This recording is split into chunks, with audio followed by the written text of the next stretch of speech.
Lo capek gak gitu? Hah? Capek gak sih? Capek sih. Hmm. Capek sih. Iya iyalah. Maksudnya ya dari semua kejutan-kejutan yang ada gitu. Kayak lo aja sendiri bilangnya. Lebih ke goblok sih lo. Bukan. Mengejutkan gitu. Lusuh goblok gitu ya. Hmm. Capek lah aja. Capek banget men. Di antara semua kecapean lo nih, musik tuh buat lo tempatnya di mana tuh? Musik tempatnya tetap jadi prioritas gue sih. Gue nggak Hmm. tahu ya. Maksudnya ya gue suka film.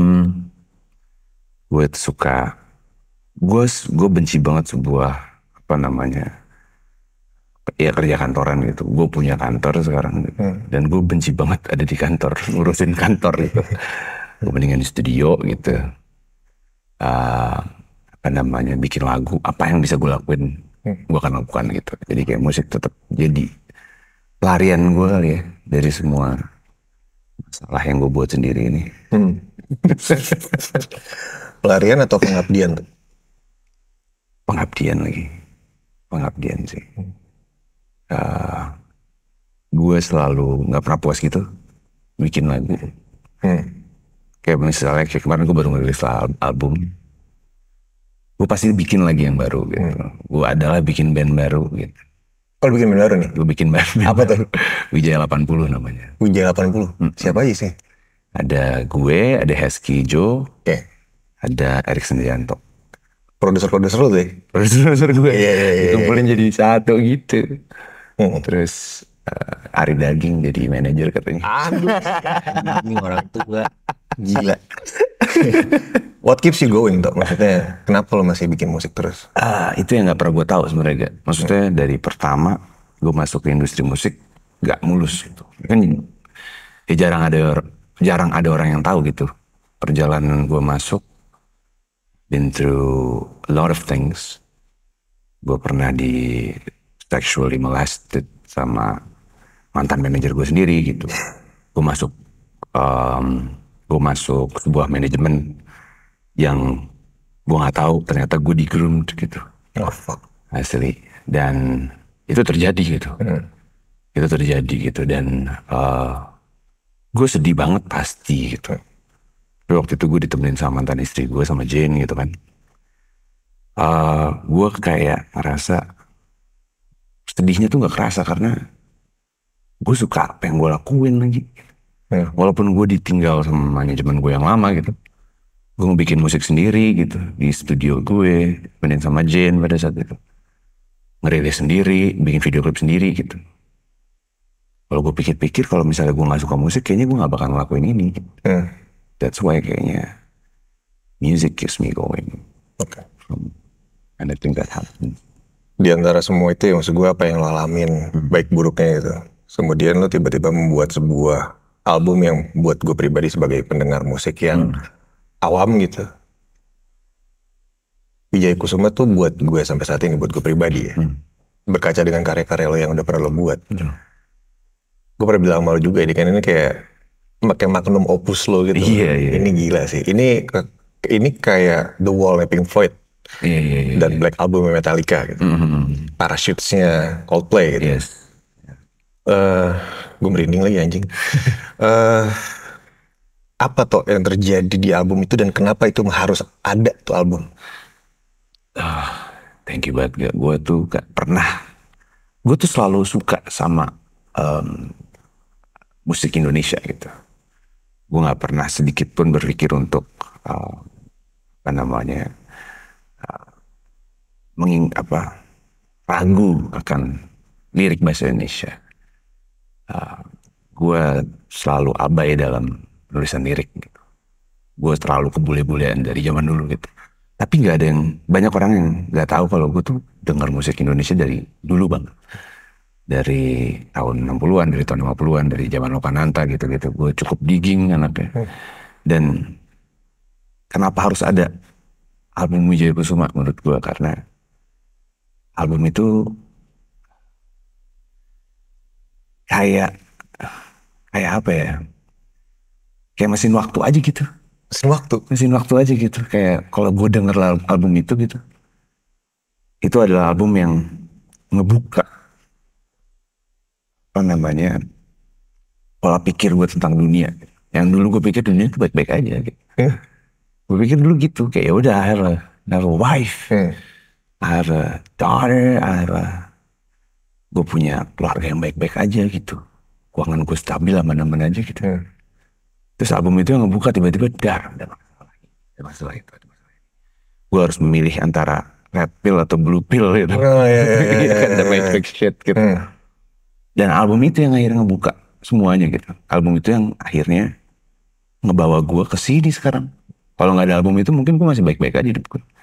Tapi dari itu baik-baik aja tuh nggak pernah baik-baik aja menurut gue. Kayak gue selalu, kalau misalnya gue harus putar balikin waktu, gue nggak mau balik lagi dan mengubah apapun yang udah gue alami sekarang. Jadi album itu kayak setiap gue denger album itu sedihnya tuh sedih kayak berterima kasih gitu sama album itu. Kalau nggak ada waktu-waktu yang gue luangkan untuk nulis album itu gitu, gue mungkin nggak akan belajar tentang hargai pasangan misalnya. Tujuan ribut mulu tuh pas gue bikin album, padahal kayak rumah gue 11 studio gitu kan. Bikin album mulu sih tapi pas gue dengerin, oh diem. Kayak gitu-gitu.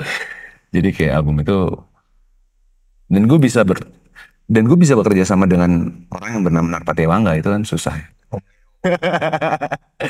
Orgil. Iya kan? Dan terbukti bisa gue bikin satu album ya sama Om Leo gitu ya. Dengan semua revisian dia. Revisi di bagian apa? Lirik pastinya.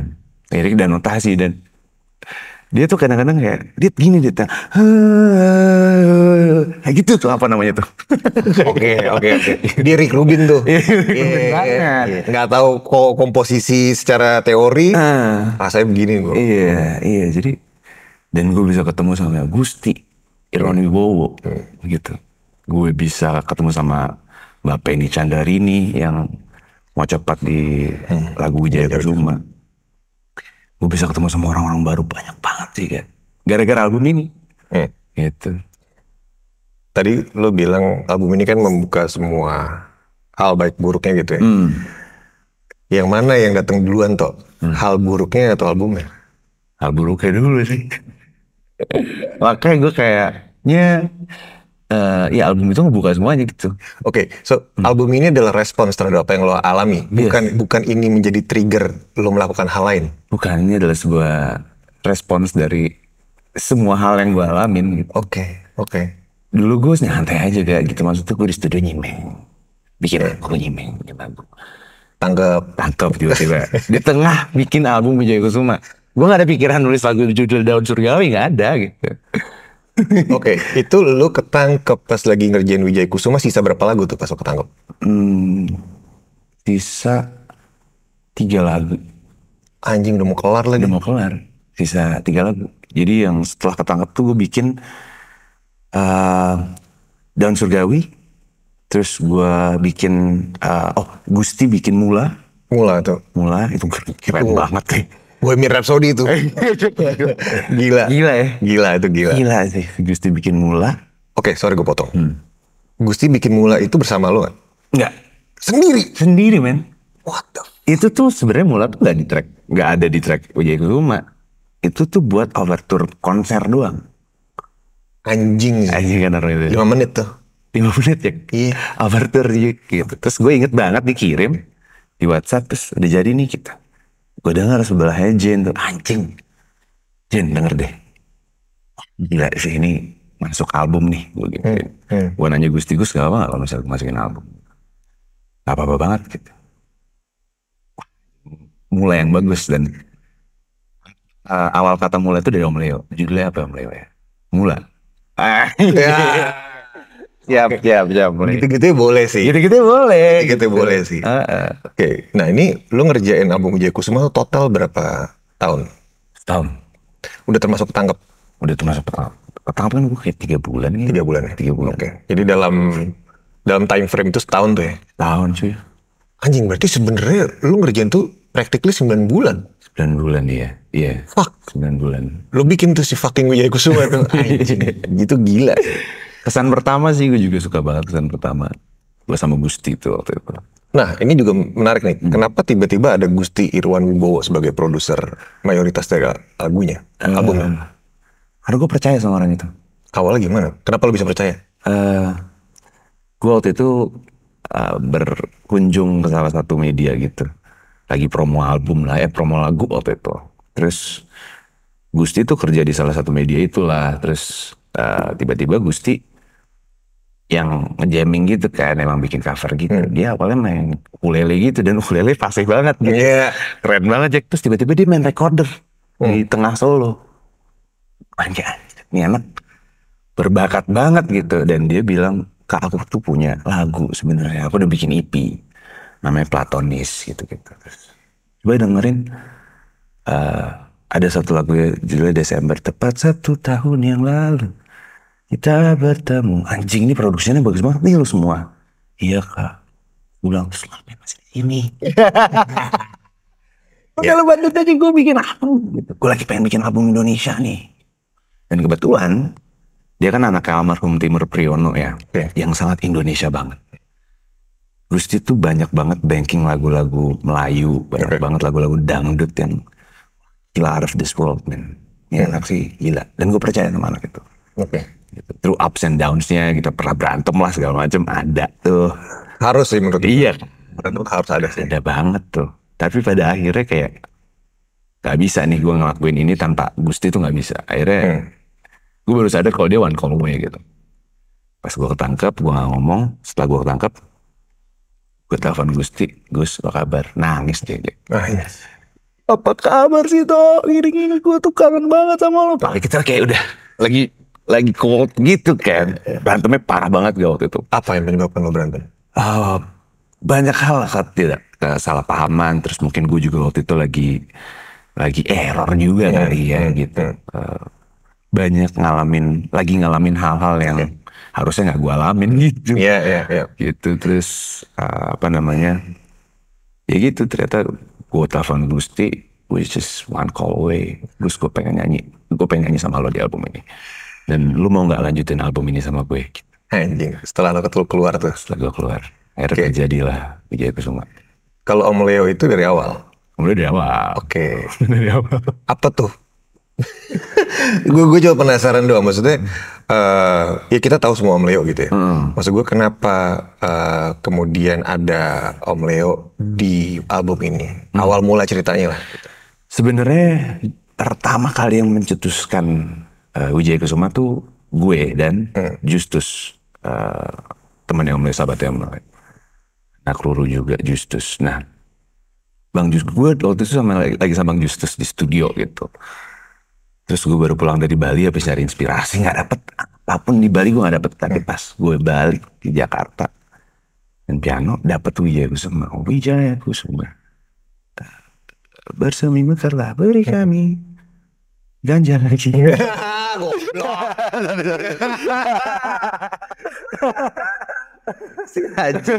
Nyawa lagi gitu. Terus wah bagus banget tuh katanya Justus gitu. Terus kirim ke Om Leo. Liriknya nggak gitu, Brad. Langsung revisi tuh. Langsung revisi pada saat itu juga. Gitu awalnya aransemennya tuh ngeband gitu, wah katro banget deh aransemennya awalnya pas gue bikin. Terus gue baru menggandeng Gusti pada saat itu. Menggandeng Gusti. Ya biasa lah anak-anak kecil gitu baru bikin lagu-lagu kayak gitu. Baru kelar nih aransemen yang tanpa mau copot dari Mbak Penny baru kelar. Dulu tuh aransemennya cuma pakai VST, strings, pakai pianika. Terus habis itu suling recorder gitu. Terus sindennya pakai bawaan plugin VST gitu. Kita dengerin pagi-pagi menjelang subuh tuh jam 5 berdua sama Gusti di taman ya. Lah ya, Indonesia indah banget deh. Gila, oke. Terus tau gak gue kirim ke coba? Chandra Darusman. Om Chandra Darusman. 5 pagi tuh. Iya jam 5 pagi men. Iya sama anak-anak kecil kan. Kayak minta validasi dari Om. Gimana? Terus kayak Om Chandra bilang apa ya waktu itu di airport gue. Pokoknya positif lah. bagus sekali Ardhito gitu. Ternyata beliau mendengarkan gitu. Oke. Bagus sekali notasinya gini-gini, liriknya bagus sekali. Wah, bro, itu validasi bro. Gila kan gue kayak Itu baru bos, lihat bos. Gila men, Chandra Darusman. Iya, Chandra Darusman mendengarkan Wijaya Kusuma pada saat itu. Masih draft tuh padahal. Masih draft padahal. Udah jadi masternya juga sebenarnya Gusti agak kurang masih ada yang kayak ini harusnya ada ini nih, harusnya kedengaran tremolonya ada gitu-gitunya. Oke, detailnya. Detailnya. Nah ini sebenarnya waktu lo bikin, kan tadi lo bilang tuh ada perubahan aransemen beberapa kali lah ya.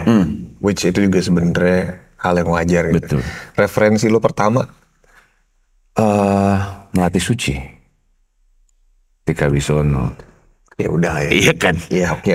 Tika Wisono. Walaupun agak sendiri ya. Sendiri berjalan. Itu gue pengen nanya itu. Itu soalnya intronya ngingetin gue sama sesuatu. Yes. Iya. Betul. Si arpeggio itu kan. Betul. Ini itu. Kan adanya kan yang super intergalaktik tuh. Betul. Itu yang bikin siapa? Gusti. Intro gue. Intro lo? Iya. Itu bagus sih. Itu gue nggak tahu ya, gue keluar aja gitu kalau Wijaya Kusuma. Dan progresnya semuanya rata-rata gue, tapi untuk kayak interlude yang tiba-tiba Indonesia.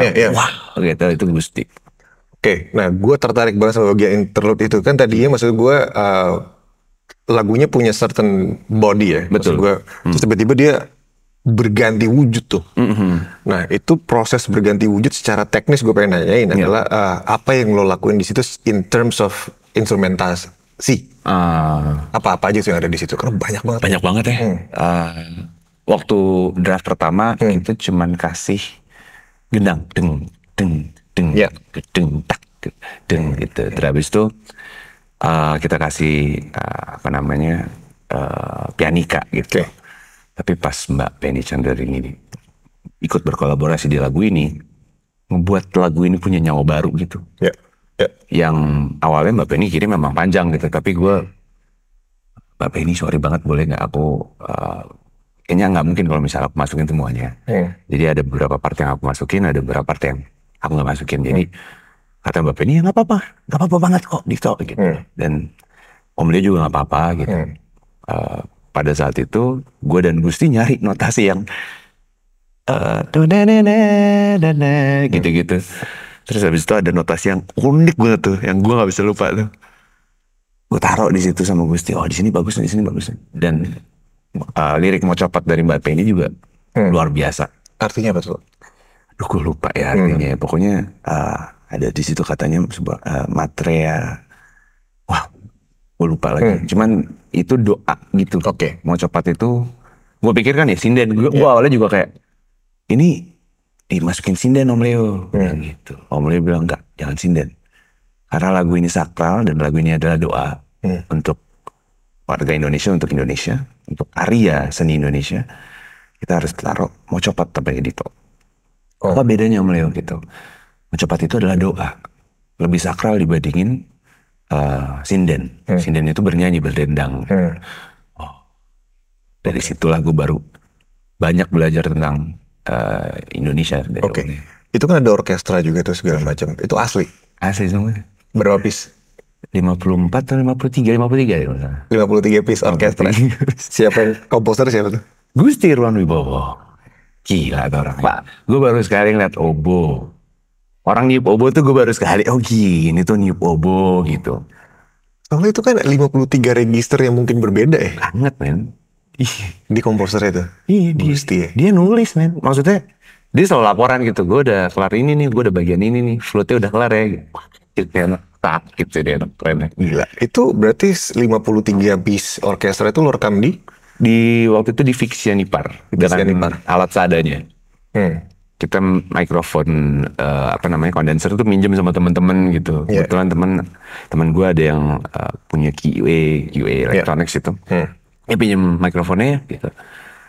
Pakai. Ya udah kita rekam juga pakai mixer M32 gitu. Wings kalau nggak salah. Wings. Pakai Wings gitu. Dan emang nggak mewah banget. Sama sekali nggak mewah. Kita minjem mikrofonnya Fiksianipar untuk ribbon mikrofon rumahnya aja gitu. Gitu, jadi kayak wah, darah-darahnya ada tuh. Ada banget sih kalau 53. Iya. Albon. Bos gila bos. Aduh. Dapat mobil ECGC satu. Gila itu berapa jam doang ya gak ya gitu. Cuman Itu lu ada tuh ketika pertama kali si komposisi itu dimainin, lu ada di ruangan itu. Apa rasanya tuh? wah gila men. Wah gue kan biasanya denger TST aja Yes. gitu kan. Ya udah gitu. Pas gue denger di recording roomnya gitu, gue nggak aja emang nggak pakai headphone gitu. Dan ada masalah waktu itu karena temponya Oke. nggak sesuai tempo gitu kan. Emang pianonya waktu itu gue yang ngetik agak aneh gitu temponya. Kita harus ngakalin ini gimana nih? Anjir. Waktu berjalan nih Jack. Gitu. Waktu nih. Satu mobil di harganya nih. Gila sih itu. Dan gue sengaja nggak pakai headphone. Gue denger semuanya mainin lagu Jaya Kusuma gitu dengan Gusti yang Keren. gila. Gue bilang, Keren. Gusti Gutawa. Gusti ketawa. Oke. Nah, lanjut ke lagu berikutnya. Ini ada lagu Berdikari nih. Maksud gue ini juga aneh sebenarnya. Iya. Bukan aneh yang aneh ya, cuman ini kan awalnya tiba-tiba, maksud gue awal tuh jazz, terus ada solo gitar jazz pula. Itu siapa yang main tuh? Kiel. Kiel. Itu bagus sih. Itu saik sih. Bagus. Dan gue selalu dengerin lirik kan, karena selain musik, emang lirik itu menceritakan sesuatu yang lebih definitif kan, tentang apanya gitu-gitu. Gue sebenarnya dengerin aja dari awal kayak oke, ini naksir sama si, kayak dia suka sama cewek nih, bla bla bla, ngeliat dari jauh segala macam. Kok ujung-ujungnya tiba-tiba gue langsung kayak ngeh gitu di kalimat terakhirnya. Pet, ini berdikari maksudnya Berdikari Jack. itu ya. Iya tentang dayung kayu itu. Gila. Oke, ini swasembada tangan nih. Suatu pada tangan. Iya, tadinya video klipnya mau video yang kesebar itu.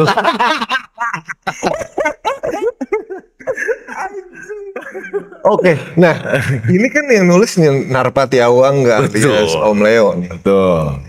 Itu gimana tuh? Maksud terjadinya si lagu itu tuh? Secara tema deh, gue lebih tertarik sama temanya sebenarnya. Lagu itu menarik sih. Waktu itu gue punya bar di Bandung. Masih ada sekarang? Udah nggak ada. Oke. Udah nggak ada. Punya bar di Bandung. Bar gue jadi tempat nongkrongnya anak-anak kuliahan gitu deh. Terus habis itu pas gue di Bandung waktu itu sama Om Leo lagi karaoke gitu di bar gue. Om Leo, gimana ya? Gue udah nikah lagi. Tuh ada gitunya ya.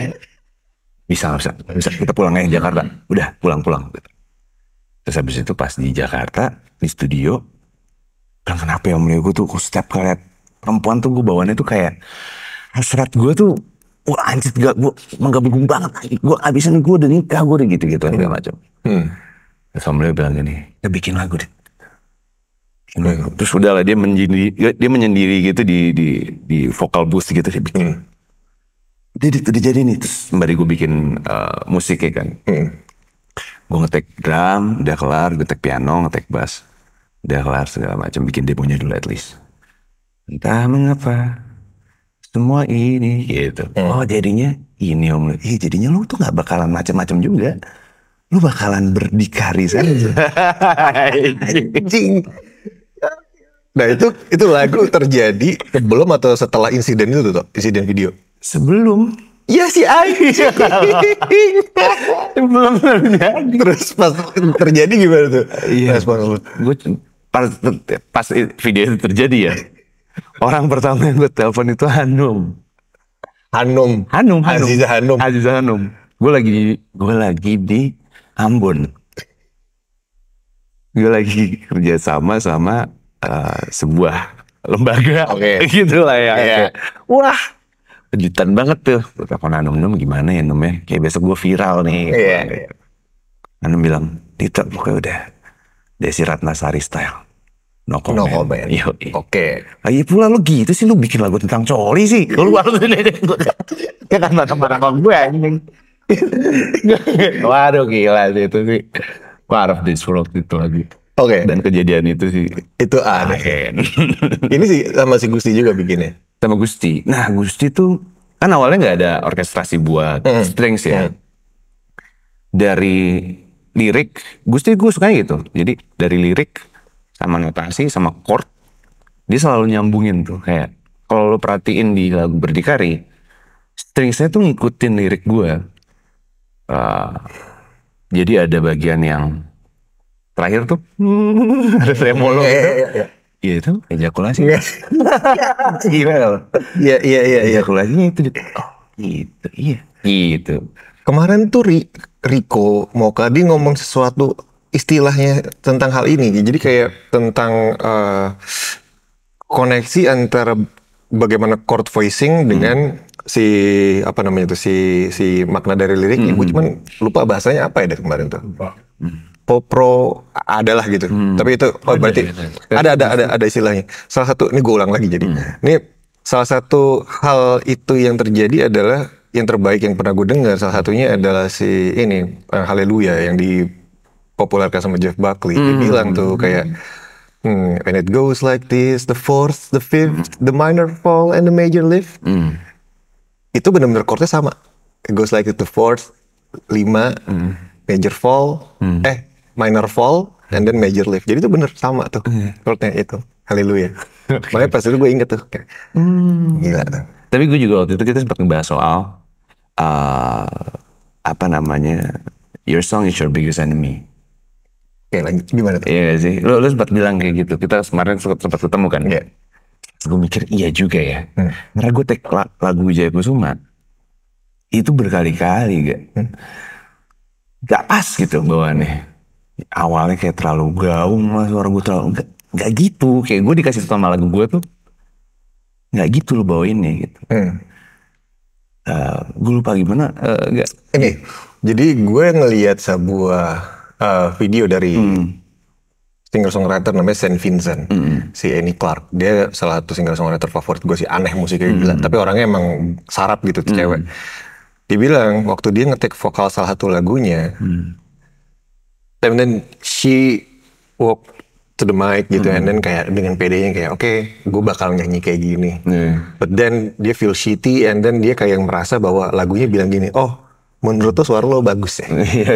Enggak lagi, gue nggak mau lo kayak gitu. Dan dia take berkali-kali sampai kemudian si lagunya itu merasa bahwa oke, akhirnya lo bisa ngelayanin gue ya. Iya, itu sih. Lo bukan bintangnya di sini. Iya. Gua. Lagu tuh ngomong begitu tuh. Asli. Itu gila tuh. Asli, dan lagu nggak pernah akan bilang lo bagus. Betul lagi. Iya kan. Wijaya Kusuma tuh bilang lo cukup dah. Iya. Cukup kok. Iya. Udah lo mau gimana lagi? Gitu. Mungkin ini satu hal yang apa ya, yang kalau kita ngomongin teknis, bukan itu gitu. Itu juga, bener. Itu rasa sih soalnya. Itu rasa banget. Nah makanya gue kan pernah ada di sebuah major label ya, you know it gitu. Semua orang juga tahu, dan gue pernah ada di sebuah recording session yang itu take vokal aja gitu. Ya tapi mau sebagus apapun kita mencoba gitu, hasilnya tuh bakalan lebih nyaman kalau gue take sendiri di rumah dengan mikrofon gue, dan kadang-kadang kayak lagu gue sudah gitu. Itu take vokal demo gitu. Take vokal pas demo, karena pas demo tuh emang udah cukup gitu. Segitu aja. Lu mau bagus kayak gimana lagi? Bener. Ini gue juga pernah nonton salah satu interview vokal directornya Christina Aguilera waktu dia nge-take rekaman lagu Beautiful. Christina tuh benci banget sama hasilnya sampai sekarang. Karena buat dia itu bukan hal yang paling bagus, bukan hal yang perfect. But exactly si vokal directornya ngotot, enggak, lu pakai yang ini. Kenapa? Karena lu lagi ngomongin tentang imperfection. You are beautiful no matter what they say. You better own it. Anjing ya tapi. Anjing, maksud gue itu konteksnya bener. Dan I mean it's Christina Aguilera juga gitu. Maksud gue se-imperfectionnya dia juga masih bagus banget. Cuman ya itu tadi sih. Dan apa ya, ada salah satu contoh yang gue juga akhirnya mendengarkan ini gitu setelah Sal kemarin merilis lagu Mencintaimu gitu. Gue dengerin versi Krisdayantinya kan. Itu sebenarnya actually one of my favorites gitu. Dan kalau dengerin si vokalnya Mbak Kade di situ, itu dragging parah sih. Secara tempo, secara itu dragging banget. Cuman men, nyeretnya dia ketika dia bilang hanya satu yang tak mungkin kembali, itu kayak biar tuh hati lo kayak di black pelan-pelan gitu, kayak anjing mbak, ampun gue kayak lo bisa nangis gitu kan. Lo bisa ngerasain bener-bener dia tuh itu sih, it's not about the perfection exactly gitu, but something in between, you know, kayak do not ever try to deliberate it don't ever try to do it random, but something in between. Iya. Gitu kayak gue selalu punya imajinasi itu kayak what if Chopin tahu apa yang dia mau bikin gitu, nggak akan ada lagu-lagunya dia gitu. Ya itu, art is something in between, sama kayak lagu gitu. Betul. It's not deliberate, it's not random, but it's just something in between gitu. Itu gue setuju lagi. Iya sih. Kadang tapi, nah ini, selagi kita ngomongin ini, pasti ini akan menjadi sebuah validasi untuk orang-orang yang mainnya jadi salah. Iya, ada tuh. Nah, gue juga punya pikiran gini, Jack, ada bedanya imperfection sama incapability. Jujur. Iya kayak incapability lo gak bisa main, lo latihan lagi anjing. Maksud gue, kalau lo main drum off tempo yang banget, itu incapability. Cuma imperfection itu adalah lo dengerin John Bonham main, lo dengerin Jimmy Page, lo dengerin The Beatles. Yes. It's not the perfect technical recording, but it delivers Exactly. the feels. Exactly. Kayak lo bisa ngerasa dia nyanyi sampai kayak anjing dapet lagi nih. Karena itu sih. Ada bocor suara apa gitu, tapi the feels anyway gitu. Lo pernah rekaman live kan? Gue baru-baru ini lagi suka-sukanya rekaman live. Ceritain. Gue sebenarnya bukan gue yang main, tapi gue suka banget sama suasananya, sama caranya, sama metodenya, sama energinya gitu. Waktu itu ada sebuah bar di Stash, tutup, semua orang pada sedih gitu. And what can we do about it? Terus gue bilang, kenapa kita nggak bikin album aja? Kita rekam semua lagu yang kita sering mainin di sini, rekamnya live aja. Akhirnya kita rekam tuh. Jonathan Pardede yang operate dan mixing segala macam. Terus yang main ada Indra Dauna, ada Rega Dauna, ada Daunas ya, ada Glenn Dauna gitu. Ada Alvin drum, ada Kunto bass. Ya udah, kita main, gue liatin. Terus anak-anak tuh lagi beresin stash gitu, lagi beresin ruangan gitu. Mau tutup kan. Pas main lagu I Remember Clifford. Lagu tentang Clifford Brown. Itu sedih banget kan lagu.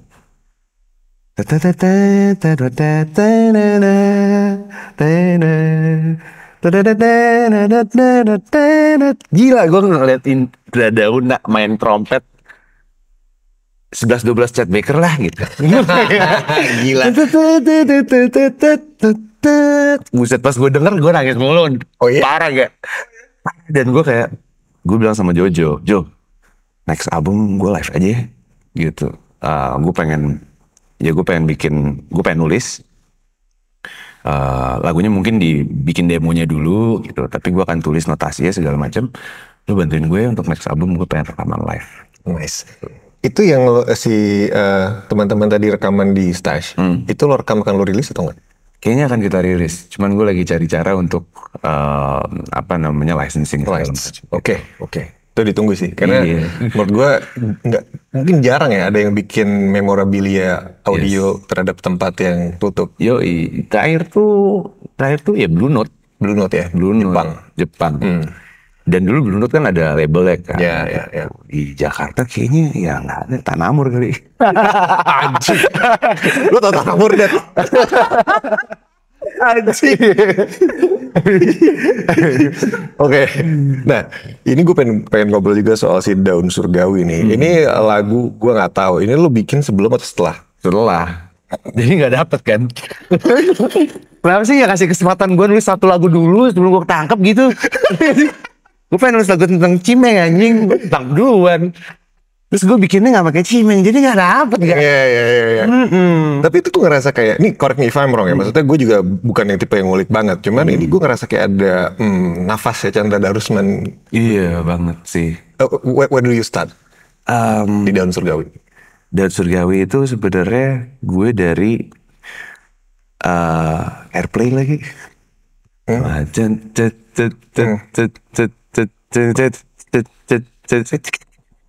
Gitu ya, pengen soal lo gitu. Tapi gue malah lebih kiblat ke Krisya di lagu ini. Gue pengen ngejar hook dari jaga sepatu, Fish, 4, 3, 6, 2, 5, 1. Habis itu 5 mayor gitu. Oke. Habis itu gitu-gitu. Gue ngejar ke klise banget gitu. Kayak aku cinta dia. Iya. Ya kan? Ting, ting, ting, ting, ting. Iya. Oh, oke, that makes sense. Gitu. Ya. Kalau Sandi Darusman itu pesan pertama. Oke. Sandi Darusman itu yang wah kekagumanku ceng ceng ceng ceng ceng ceng ceng ceng. Menurut gue itu lagu brilian lah Jack. Yang dari Usman. Wah Hands gila Hands down, hands down. Oke. Kemudian ini ada kita pernah ngobrol soal lu suka Sondre Lersia juga kayak. Gila. Ya kan? Iya. Ini gue dirasa-rasanya, gue kayak ngerasa ini kayaknya ada nih si pengaruh itu gitu. Iya. Iya nggak sih atau enggak? Setiap lagu gue kayaknya ada pengaruh Sondre. Sadar nggak sadar kan? Iya betul. Iya. Pernah kok sampai dibahas gitu. Ini mirip banget nih sama Heartbeat Radio. Itu yang lo akhirnya ngobrol ke dia. Akhirnya gue ngobrol sama Sondre. Iya. Akhirnya gue bisa in touch gitu sama Sondre Lerche gitu. Nggak apa-apa bang, apaan aja. Iya, kayak song is about creativity gitu-gitu ya kayak apa-apa lah. Dan gue kayak gue dengerin lo terus sih dari gue kecil gue bilang gitu. Heartbeat Radio itu album favorit gue juga sih. Oh, itu. parah. Itu gila sih. Gila Heartbeat Radio. Iya. Terus It's Gonna Rain Today. Aduh. It's gonna rain today. Bisa gitu kan. Iya. Ini juga lagu yang paling simpel sebenarnya. Di album itu salah satunya. Rasa-rasanya ya. Rasa-rasanya Play itu. count-nya paling banyak loh. No? Salah satu yang paling banyak play count-nya. Karena itu soundtrack film Keluarga Cemara. Oh baik. Yes. Jadi lagu ini sebenarnya Oke. lagu yang diminta sama Angga Dwi Masa Songko. Terus diminta sama Anggia Karisma, istrinya Istrinya Angga. Karena waktu itu Anggia lagi jalan buat Keluarga Cemara. Terus Anggia bilang, gue pengen bikin lagu dong. Ayo bikin lagu bareng deh. Gitu. Akhirnya kita bikin tuh di kantornya dia gitu. Akhirnya lirik, notasi gue, lirik mostly Anggia dan gue gitu. Oke. Iya. Gitu. Jadi kayak seru juga nih gitu.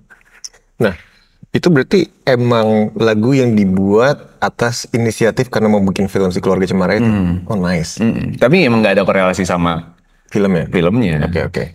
Bahkan ada korelasi sama NKCTHI gitu rasa-rasanya. Gue lihat awan menari gitu. Ada satu karakter NKCTHI yang kita bawa di sana. Yeah. It's one of your big momentum juga tuh ya film itu. Iya sih. Parah. Wah jadi bandel banget tuh. Ya gitu. Gitu inget-ingetnya. Gila lu bandel lu. Gila. Lebih ke goblok kan.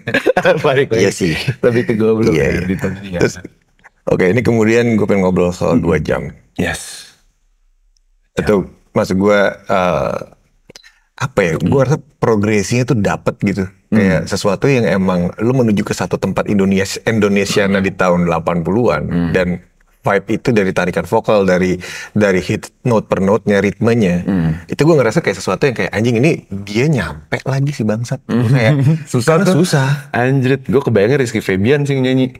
Karena Febian. iya, karena cekokannya kan Iki banget kan.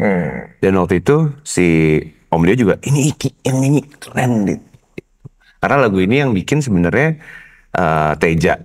Ada Mas Teja temannya Om Leo. Beliau waktu itu gue punya lagu nih diapain ya? Udah gue beli aja lagunya. Gitu. Oke. Terus tapi gue macam-macamin nggak apa-apa nggak Mas Teja karena gue nggak pernah denger notasi yang seunik itu. Iya. Nah, terus gue ganti 2/5.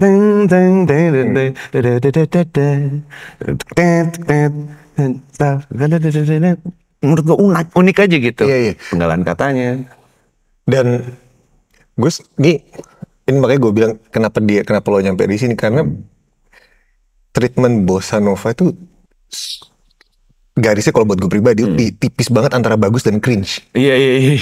Tipis banget tuh. Kayak fuck bossa nova tuh elevator music kan. Bener. Kayak itu kayak buat gue ya kayak itu di overuse sama Sabrina yang bikin semua dia jadi bossa nova kan fuck. Iya kan. Iya lagi. Anjing. Wah anjir ada lagi masa-masanya. Iya kan Sabrina. Makan sushi tengah malam lagu Sabrina. Itu harus banget semua di bossa nova. Nah itu lu juga bareng sama Erickson sama Hesky juga kan di sini. Betul. Nah how you guys came up with the fucking bossa nova di tengah itu sih. Eh, Itu maksud gue gue sih karena gue selalu bilang sama Erikson gitu kayak gue selalu pengen ada interlude yang untuk ngerem dulu oke. gitu, untuk kayak tiba-tiba berubah gitu. Gimana ya Sen? Ya, akhirnya jadi Turns Out jadi bossa nova dan gue juga nggak nyangka Erikson bisa deliver Smooth itu sih. se-smooth itu gitu. Terus apa namanya? Gue akhirnya inisiatif untuk nambah backing vokal, gue layer backing vokal di sana dan ngebikin lebih tristeza lagi gitu, lebih lalalaya lagi. Seru juga nih gitu. Akhirnya dan delivered gitu. Banget sih. Erikson situ gila. Erikson ya. Dia samba bossa nova tuh megang banget sih Erikson. Iya. Tapi kalau nggak direm, ya bisa kemana-mana. Gitu. Benar. Karena itu deh, trikinya adalah jadi kayak itu sesuatu yang kayak almost joke gitu kan, bossa nova, terus kayak Latin samba gitu kan, karena banyak orang kayak, ini banget nih bro. Gitu. Cuman ini maksud gue di konteksnya 2 jam itu masuknya smooth banget. Kayak gue kaget ada di beberapa lagu lo juga kan tuh si bossa nova masuk kan. Dan gue selalu ngerasa kayak anjing transisinya bagus banget lagi nih. Bangsat gue kayak gue tahu itu mungkin hal secara ritmik simple, cuman sebenarnya nggak semua orang bisa own it. Iya. Kalau lu nggak ngulik dalam, Benar. jadi lu cuma ambil estetika. Betul. Kayak boring gitu. Tapi referensi membantu banget sih. Kayak ada beberapa lagu gue di Ready di album baru gue, Ignatius Angga waktu itu gimana ya gue pengen cari notasi yang bunyinya tuh kayak ada lagunya Rita Payes judulnya Nunca Vas a Comprender. Oke. Nunca vas a comprender. Nunca ada. Jadi dia, gue nggak tahu ini lagu bagus banget. Dia ada ngegabungin love is like a never ending melody, dan gue selalu taruh itu di semua lagu gue. Oke. Yoi.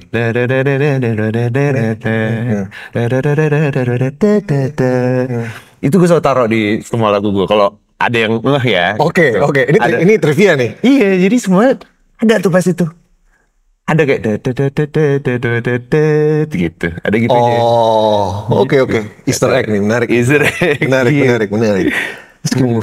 Kemudian ini ada lagu terakhirnya Asmara nih. Yes. Ini lagu yang bahasa anak-anak sekarangnya kayak right in the feels. Gue pertama kali, maksud gue it started with the simple acoustic nilan gitu. Terus kayak kemudian liriknya juga bagus banget. Liriknya bagus banget dan somehow Narpati Awangga gitu kalau ikut dia dalam penulisan lirik selalu ada apa ya, sensibilitas Indonesia lama di situ. Betul. Itu gimana tuh? Gua pun pertama kali menyanyikan lagu bukan Asmara doang, bahkan kayak satu lagu, semua lagu yang ditulis sama Narpati Awangga. Kadang-kadang masih agak sulit untuk nyebutin, ada beberapa diksi yang baru gue tahu. Gitu. Tapi kayak makin lama gue makin belajar, makin lama gue makin mengerti artinya. Itu, dan di Asmara banyak banget kan diksi-diksi yang baru gue pelajarin gitu. Tadinya lagunya nggak ada akhirnya, lagunya cuman Asmara, dua cinta, dua yang cinta, belahan cinta jiwaku yang jadi nyata, bagai hujan bagai hujan menghapus lalu kalbu nestapa. Waktu yang hilang gitu kan mereka, dan dia kan menyaksikan hidup gue gitu kan di era itu. Gue kehilangan banyak waktu untuk bisa bersama orang-orang yang gue sayangi. Di capture semuanya menjadi sebuah lagu yang judulnya Asmara. Dan Om Lee cuma bilang, lu bisa bayangin gak sih Dit, kalau nanti anak lo udah gede, terus habis itu dia balik ke rumah sedih, habis dibully misalnya di SMP, terus dia dengerin lagu ini, dia jadi seneng lagi. Karena yang lo punya itu cuman kata, yang lo punya itu cuman nama lo, bahwa namamu Asmara gitu. Dimana ada lo, semua orang tuh akan happy. Dan itu kejadian gitu. Anakku sekarang 3 tahun. Dimana ada anak gue tuh, siapapun yang they're actually having a bad day gitu, semua anak gue tuh kayak wah beda gitu. Terus Om Lee bilang gitu, bisa kebayang gak sih ntar SMA gitu, pulang habis dibully, denger lagu ini, malah jadi senyum lagi gitu. Gue kayak, Gimana, sedih banget men. aja gue kalau udah urusan. Dan gue kayak pas gue dengerin lagu itu lagi kan beberapa hari yang lalu gitu, gue gue nangis lagi gitu, maksud gue nangis bahagia gitu. Anak gue seburuk-buruknya yang gue pikirin tentang gue, apakah gue adalah seorang ayah yang kurang baik, belum cukup baik untuk menjadi seorang ayah segala macam. Cuman I did everything I can, I do everything I could buat Ara gitu, buat anak gue Asmara gitu. Jadi ya semuanya ada di lagu ini gitu. Dan untungnya udah direkam, untungnya udah dibuat. Jadi gue sayang banget sama lagu Asmara.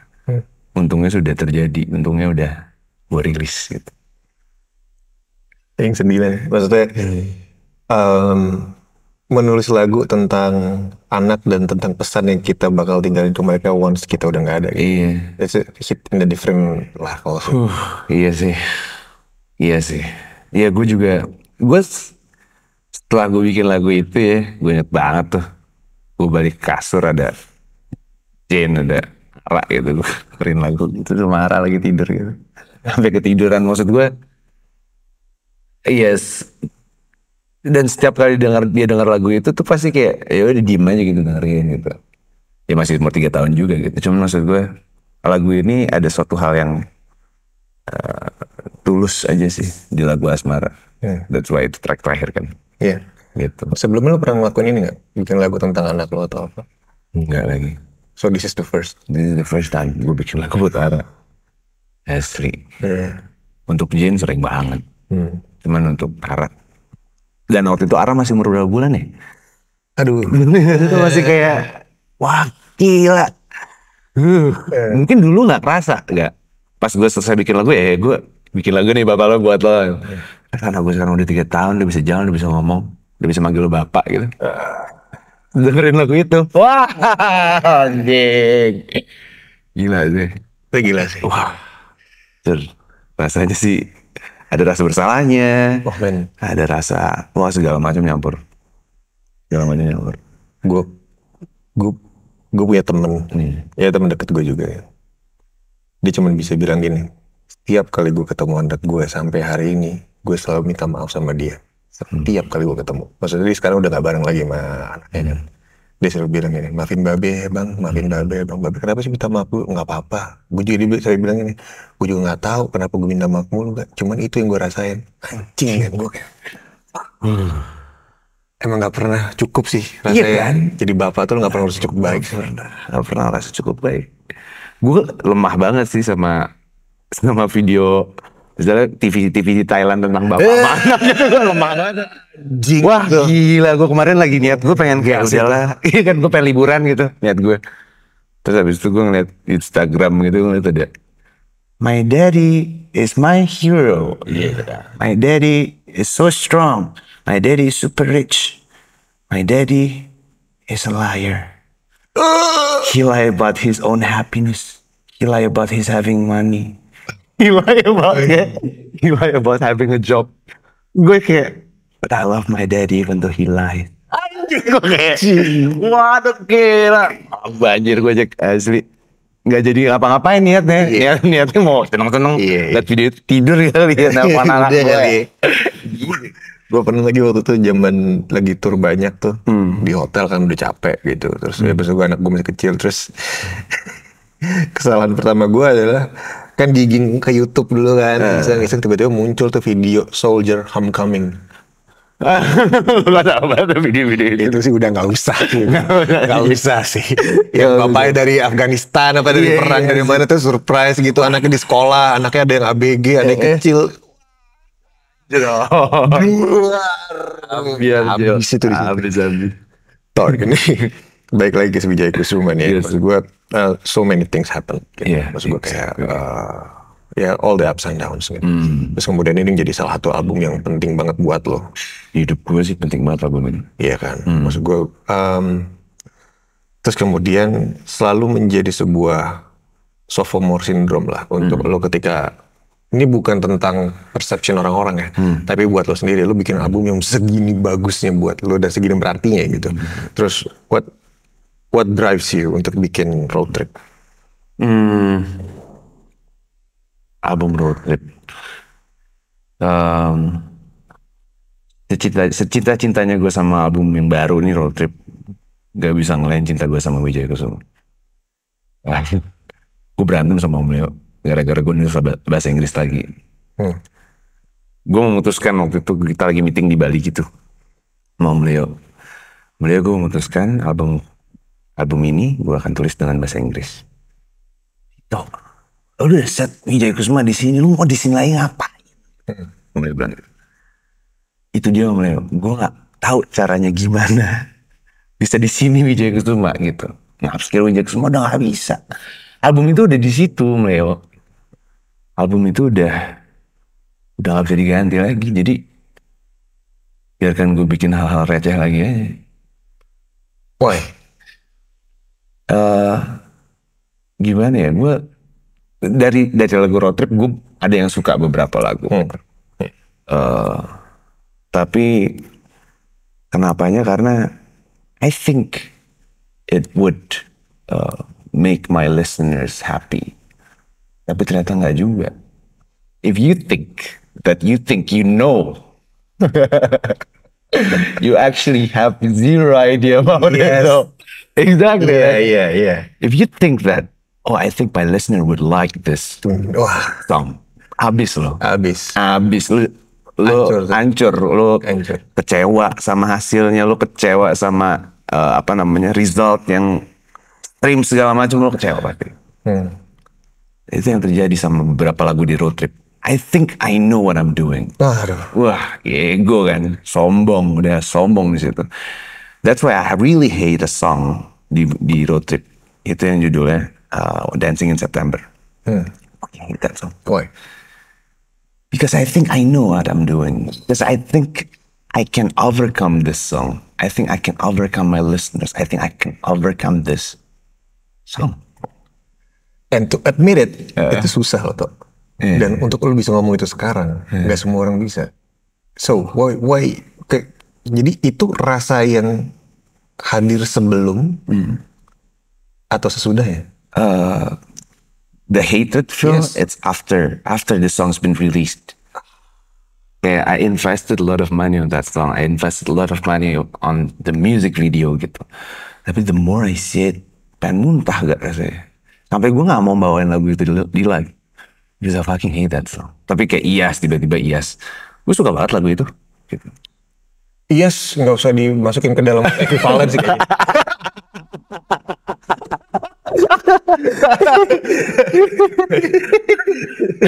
Dia sering nge-bash gue jadi gak apa-apa. Iya, emang anjing. Tai banget ya. Gue lagi promo film nih, intermezzo aja. Gue lagi promo film. Film gue lagi promo gitu, tapi gue lagi manggung sama Om Erwin di Malaysia.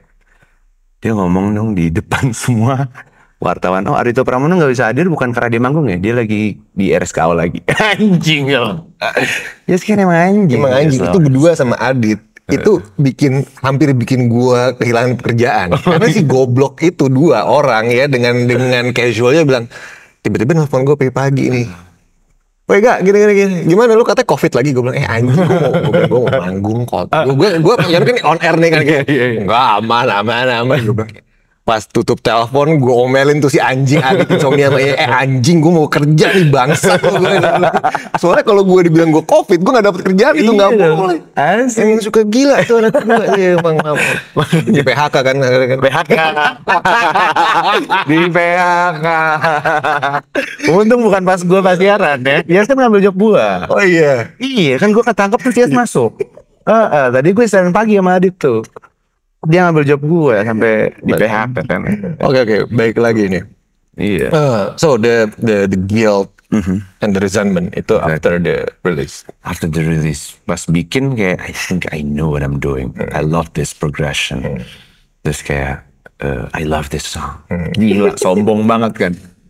Pas rilis, pas udah kayak anjing jelek banget lah gue. Gitu. Dancing September, I fucking hate it. But I like Waking Up Together With You, gue suka. Itu salah satu lagu yang gue denger waktu lagi promosi di Instagram tuh kan, lo pernah post kan, terus gue bilang kayak anjing ini in the first beberapa seconds gue langsung hook gitu, karena gue ngerasa kayak ada sesuatu yang nostalgic gitu di situ. Gue ngerasa ada beberapa bagian yang kayak anjing gue familiar sama vibe-nya gue ini, terus kayak oh kayaknya dia arahnya ke situ tuh. Maksud gue it's a very good song gitu, dan liriknya juga bagus gitu. Sound production gue suka banget. Double vocal kan? Double vokal. Iya kan? Tadi mau pakai SM57, cuman terlalu nyentrik deh kayaknya. Iya kan, ya udah jangan take double aja gitu. Delivery bagus banget. Dan apa ya, kayak maksud gue sebenarnya ya lo tadi cerita kayak karena lo tahu what you gonna do about it, and then you think you know the listeners and everything gitu. Gue lebih pengen tahu kayak the first impulse untuk bikin itu gitu. What's going on in your mind? Terlepas dari ego aside, gitu, like musical direction. Apa sih yang lo mau tuju di album Road Trip ini nih? Because it sounds entirely different than Exactly. Gue cuma pengen bermain aja sih. I just wanna play around with genres. Gue udah jarang banget bikin lagu ballad. Terus gue suka banget Tom Waits. Ya kan, ada satu lagunya Drunk in the Moon. Itu lagu gue pakai di beberapa lagu gue, ada beberapa notasi yang Drunk in the Moon, bagus banget ya. Gue taruh di lagu Fine Today. Terus habis itu aransemennya dia tiba-tiba jadi halftime gitu kan. Ada satu lagu gue yang judulnya Love Song for Chesney, yang tadinya ballad tiba-tiba halftime gitu. Oh iya udah, emang lagunya buat Chet Baker. Ya emang sebenarnya buat senang-senang aja sih. Ini lagu buat Chet Baker yang ngerok-rokan gitu. Ya emang ya udah katro aja. Katro sekalian tuh gitu kan. Terus kayak apa namanya? Beautiful Journey, it's a really good song yang bikin Pak Mirza.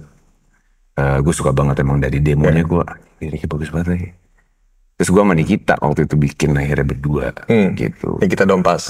Nikita Dompas. Bikin lah akhirnya instrumentasi, nice banget.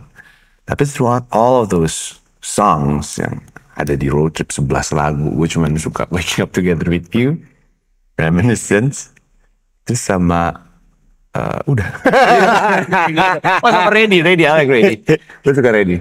Gue gak bilang lagu yang lain jelek, cuman the one that really caught my attention itu emang Waking Up Together. Karena like right away kayak, oh ini ada sesuatu ini. Iya, nah gini, gue gak tahu ya pas gue bikin lagu ini. Awalnya kan ballad gitu, gue gak ada bikin tiba-tiba Gilbert O'Sullivan gitu, gak ada. Gue udah bikin jadi lagunya. There is no logic in love. Waiting the time will I be better ever. Play a lovely melody. Terus gue bilang sama mantan gue, ini mirip lagu apa ya? Terus kayak, enggak bagus kata Jen gitu. Bagus kok. Gak Jen, bentar. Udah jadi masalah gue nih. Anjing lah. Terus gue inget, someday at Christmas there won't be boys playing with toys like play with toys. Lagunya Stevie Wonder, Jack. Someday at Christmas. Na na na na na, I have to be. Coba nyanyiin deh. Waiting the time will I be better off. Jingnya tai gitu. Terus Jen bilang udah gak apa-apa lah.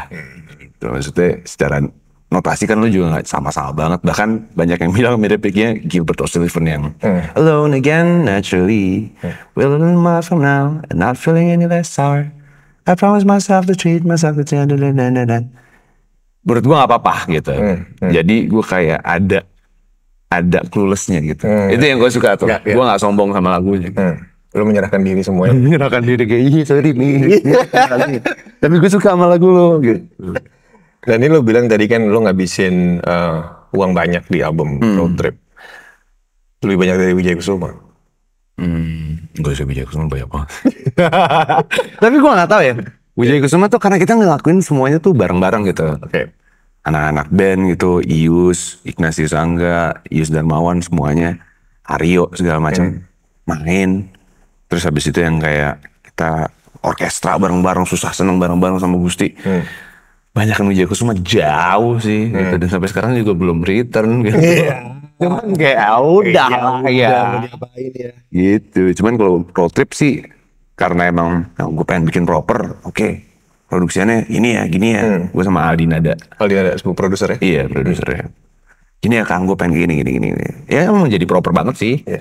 Aldi tuh ngerjain album lo yang lo jadiin vinyl itu kan? Eh, yang mana tuh? Yang lo bikin buat vinyl?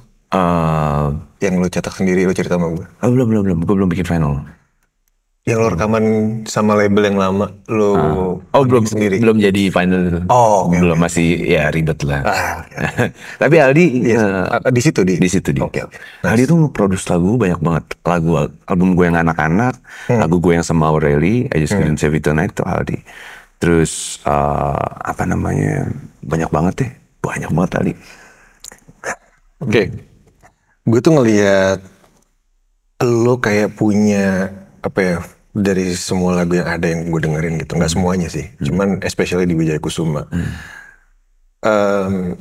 Of course orang lihat lo punya sisi dark gitu, tapi juga selalu ada manisnya di situ gitu. And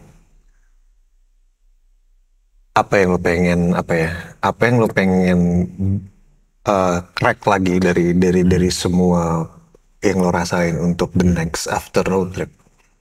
What you gonna do about it all? Dan maksud gue sekarang kan lo udah bisa meng-capture itu di Wijaya Kusuma, and then di road trip juga lo punya certain kind of stories, and then what's next? Feeling sih. Feels. That's why gue mau bikin albumnya live. Rekamannya. I wanna do it the old way. Gimana kita nulis partitur, bareng-bareng rembukin partitur gitu. Gue pengen break the barrier antara gue nulis lagu yang orang-orang bilang niche. Gue pengen bikin lagu jazz yang rekamannya live gitu, dan bisa ditranskrip as in, notasi gitu. Dan gue juga jadi kayak dari rekaman live gue pengen capture feelingnya gitu. Whatever I'm feeling right at that moment gitu. Gue pengen capture itu gitu. Yang gue kayaknya cuman ada di beberapa lagu. Di lagu-lagu gue di Asmara pasti ada feelingnya. Di Wijaya Kusuma ada feelingnya. Cuman di road trip cuman ada di satu lagu doang gue bisa capture feelingnya. Makanya gue kangen banget bisa capture feeling itu. The blue, terus kenangannya segala macam, gue pengen capture itu lagi karena gue kangen banget. Okay. Last question. What makes you stay alive? My daughter. Dark.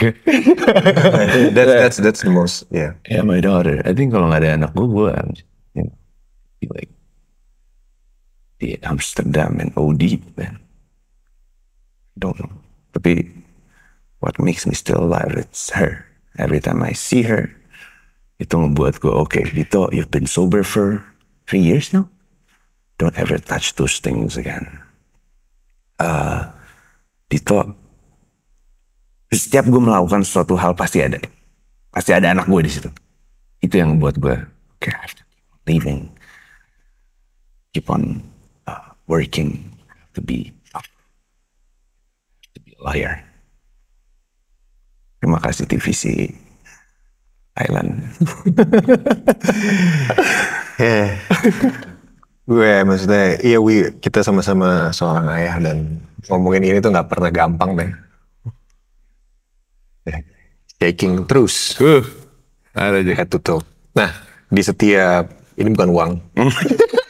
Oke, lagi ngobrol sama instansi gitu.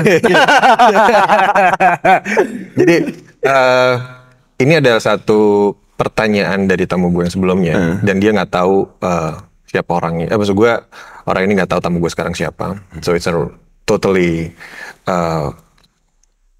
mystery questions lah. Silakan lo baca pertanyaannya apa dan dari siapa. Oke. Alright. Oh, Mr. Zico. Curigakan. Lo yakin nggak sama industri musik Indonesia sekarang sampai ke depan? 100% yakin. 100% yakin. Karena menurut gue eh, dari lu bikin muka aja gue udah yakin. Gue jadi artis tuh gara-gara lu bikin muka, bro. Gimana deh? Gitu. Jadi kalau ditanya yakin atau enggak, buset, musik Indonesia sekarang udah bisa ngalahin scene Thailand mungkin. Menurut gue ya. Walaupun sekarang Vietnam lagi apa namanya, Philippines lagi naik-naiknya nih. Philippines lagi naik-naiknya gue lihat. Cuman Indo tuh udah bisa, dan gila industri musik Indonesia begitu aja gitu, dan makin lama makin lebar gitu. Kita nggak pernah nyadar yang bikin city pop juga Faris RM ternyata gitu. Iya kan sih? Bapak yang satu itu gitu. Ternyata, dan gue ngeliat dengan adanya musisi-musisi yang baru bermunculan gitu, komposer gila kayak Gusti Ronibo, komposer gila juga kayak Erik Senjanto, apa namanya, multi instrumentalis gitu. Menurut gua Indonesia could take over the Asia market menurut gue. Jadi nggak perlu jauh-jauh produksi ke luar lagi, di situ juga bisa gitu. Nice. Nah, sekarang silakan tulis pertanyaan untuk tamu gue selanjutnya di tanda tangan dan diberi nama jelas. Bebas. Apa aja, segila mungkin, seaneh mungkin.